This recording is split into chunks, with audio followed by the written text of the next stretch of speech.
এই ভাষার মাসে ভাষা শহীদদের শ্রদ্ধা রেখে আমরা চাই 12 ফেব্রুয়ারি আপনাদের সবাইকে সাথে নিয়ে সবার জনমত নিয়ে ইনশাআল্লাহ একসাথে ধানের শীষকে বিজয় করে আনবো।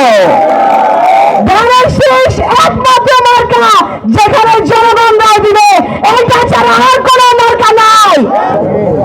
বাংলাদেশ জাতীয়তাবাদী দল বাংলাদেশের পক্ষের শক্তি হয়ে শহীদ প্রেসিডেন্ট জিয়াউর রহমান যে মুক্তিযুদ্ধ ঘোষণা করেছিলেন তার মধ্যে দিয়ে যে বাংলাদেশ গড়ার স্বপ্ন দেখেছেন, আমরা সেই লক্ষ্যে যাচ্ছি, খুব কাছাকাছি আছি জনগণকে সাথে নিয়ে জনমতকে পাশে নিয়ে এগিয়ে যেতে।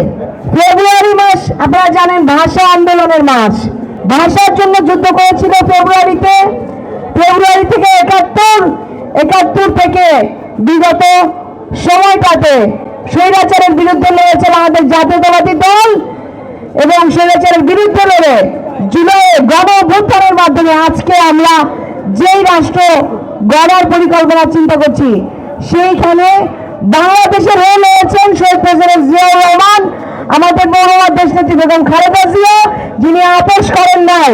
এই ভাষার মাসে ভাষা শহীদদের শ্রদ্ধা রেখে আমরা চাই 12 ফেব্রুয়ারি আপনাদের সবাইকে সাথে নিয়ে সবার জনমত নিয়ে ইনশাআল্লাহ একসাথে ধানের শীষকে বিজয় করে আনবো।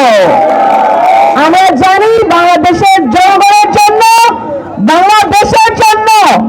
বাংলাদেশের পক্ষের শক্তি হয়ে বাংলাদেশ জাতীয়তাবাদী দল সবসময় মাঠে ছিল, মানুষের সাথে ছিল, সকলের সাথে ছিল এবং একটাই লক্ষ্য উদ্দেশ্য একটা গণতান্ত্রিক রাষ্ট্র ব্যবস্থা গঠন করার। যারা বাংলাদেশকে চায় নাই, যারা বাংলাদেশের মুক্তি চায় নাই, যারা বাংলাদেশের মানুষের পাশে থাকে নাই, আমার মনে হয় না জনগণ তাদের পক্ষে রায় দেবে। আমরা শুধুমাত্র একটাই মার্কা দেখি এখন, সেই মার্কা কি? ধানের শীষ ছাড়া আমার কিছু নাই।